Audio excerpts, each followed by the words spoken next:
Miss Sapp, we are now live streaming. Thank you.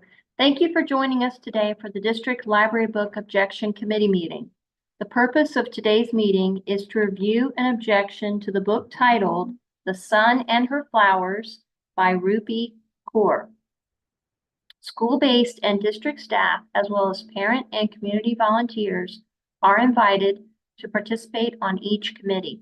Today's meeting will result in a recommendation that will be forwarded to Mr. Forson, St. Johns County School District Superintendent. The committee meeting is public record and therefore subject to sunshine law. It is being live streamed for public viewing. Committee members are not required to have their camera on during the meeting. We are committed to civility and decorum. Please assist us in maintaining a constructive meeting environment by remaining respectful of each participant during the meeting and afterwards. Additional discussion of the objecting party or committee members outside of the meeting is discouraged. Disparaging comments are contrary to district expectations regarding character and civility. Committee members received several resources in advance of the meeting. The resources included the objecting party's request for reconsideration, a copy of the book, Florida statutes, Florida Department of Education guidance for library media services, professional source reviews, St. Johns County School Board rules, the Library Bill of Rights, and the School Library Media Materials Evaluation Checklist. I'm Dawn Sapp, Associate Superintendent, and I will serve as the facilitator for today's committee meeting. The process for today is as follows. First, the objecting party will have the opportunity to address the committee. They will provide any information they deem compelling or new regarding their request. Next, the committee will have a discussion utilizing the School Library Media Material Evaluation Checklist. Finally, the committee will determine a recommendation for Superintendent Forson. There are two options: retain the book for a designated level or remove the book from all St. Johns County School District libraries.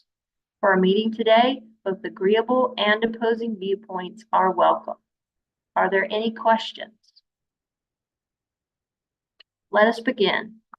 Jean Moore is the objecting party for The Sun and Her Flowers. Ms. Moore, you have up to 5 minutes to share your objection. Good afternoon, and thank you for the opportunity to share my thoughts. The Sun and Her Flowers is the follow-up work to the already removed book Milk and Honey by this author.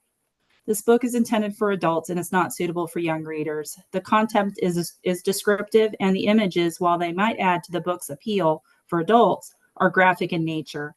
There are several drawings that depict nudity and sexual activities. I've been reading through samples of what would be considered objectionable content in other committee meetings, but you've all read this book for yourselves. This is just another example of how our culture seems to be okay with the sexualization of children. You can call high schoolers young adults if it makes you feel better, but that does not make it okay for the school district to provide sexualized content to students. Parents alone should make sexual content available to their child if that is their choice. I've voiced many times that the opt-out process is ineffective, and the Destiny system, the digital catalog, does not provide enough information for parents to make choices, and it is unreasonable to expect parents to scrub the catalog looking for sexualized or obscene materials. Students can still freely browse without parental supervision. Students should be able to browse freely without risk of being exposed to sexual content. Yes, if kids come across something, they can put the book down, but once something is read, it cannot be unread, nor can images magically be erased from memory. The argument inevitably comes up that kids today can and probably do find worse things on the internet and have ready access to things through smartphones. This argument is irrelevant. Students cannot access pornographic sites at school, and there are rules and consequences for this sort of misconduct via personal phones. Yet, students have ready access to sexualized content at school via the Media Center. Because of the descriptive language and the drawn-out imagery, the committee can and should see that this book contains illegal content under House Bill 1069 and the Florida obscenity laws, and can only deliver a decision of removal from the district. Thank you for your time.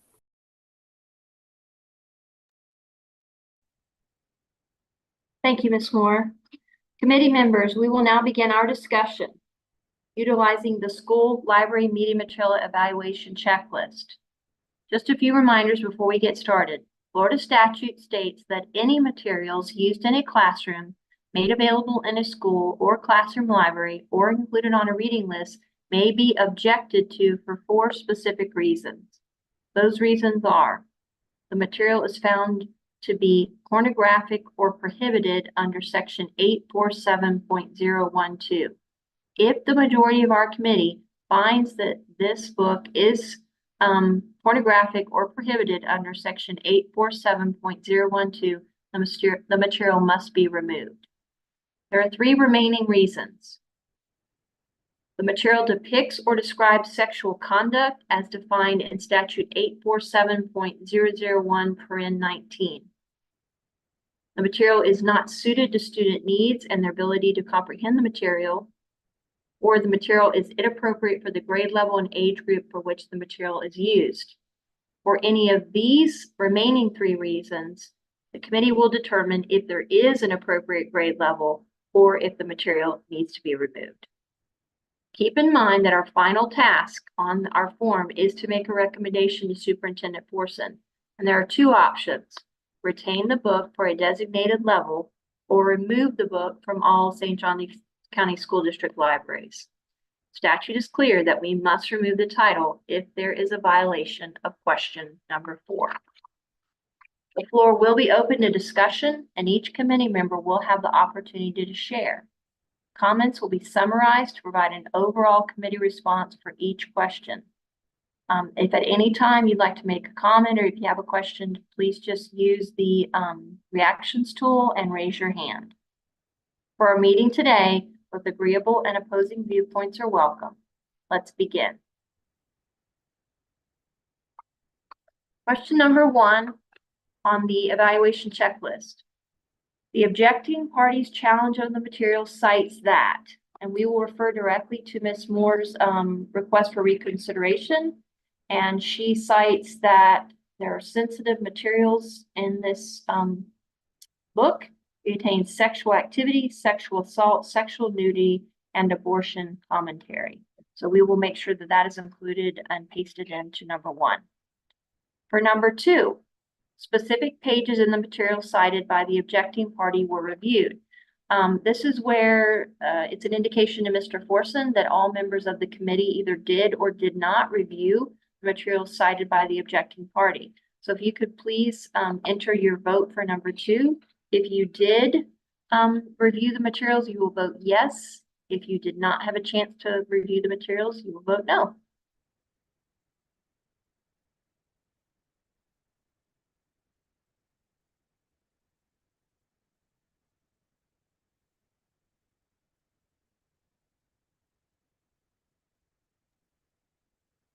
Ms. Sapp, that is 8 yes votes for question number 2. You may now remove your vote, everyone. Thank you. Question number 3. Again, this is, wait. There we go. Okay, question number 3. This is an indication that whether you did or did not have the opportunity to review the professional and or crowdsource reviews. If you did review and consider the professional and or crowdsource reviews, please indicate by voting yes. If you did not consider those reviews, please indicate by checking no.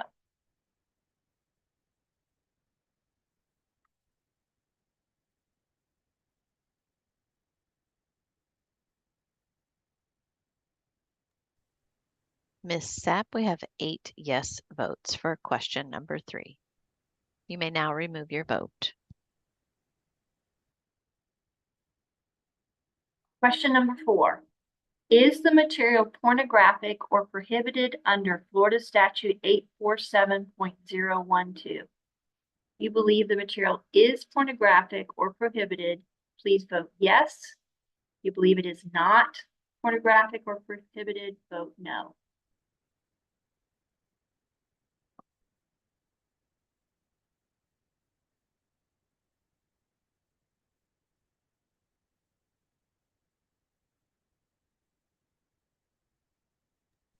Ms. Sapp, we have 6 yes votes And 2 no votes for question number 4. Okay, and as I stated at the beginning, if we have a majority of the committee that feels that the material is pornographic or prohibited, we must remove the material. So by the nature of this vote, our recommendation to Mr. Forson will be to remove this material from all St. Johns County School District libraries. Are there any comments or questions? You can show just by show of hands if you'd like to have a comment included with our recommendation. We do have a hand raised. Anne, please go ahead. Hi, I just wanted to say, of note, when I was researching this, I saw that in Polk County, they have recently retained it after review. And also this book, very personal. These poems can speak to many young adults as they mature and learn the importance of self-acceptance in a society that puts so much judgment and pressure on one's identity. I think it's unfortunate that it was voted this way. And the work is very deep and written in a way that the reader can relate, self-reflect, and accomplish a healthy self-identity. And honestly, the book is good for anyone dealing with self-acceptance, loss, injustice, depression, and abuse. So I think it's unfortunate that it was voted this way. Thank you, Anne. We'll include your comments in our recommendation to Mr. Forson. Is there anyone else who had any comments? Okay, I'll go ahead and we'll go to the closing. Thank you to all committee members for your participation today. There are 2 final action steps to conclude our work. The first one, your acknowledgement as a participant on the committee is needed on the recommendation of Mr. Forson. The recommendation, which includes notes from today's discussion, will be emailed to you. You may acknowledge participation by responding to the email, or you may review and sign the document in person at our Media Services office at 10 Hildreth in St. Augustine. Second thing, and if we can please have everyone complete that by the end of this week, which would be Friday, February 16th. The second thing we need you to do is return your book and any notes from your work in preparing for today's meeting. And if you could please return those materials to the location where you picked up your book. And again, it would be very helpful if everyone could complete both of these tasks by this Friday, February 16th. Are there any questions before we close the meeting? This concludes the meeting. Thank you.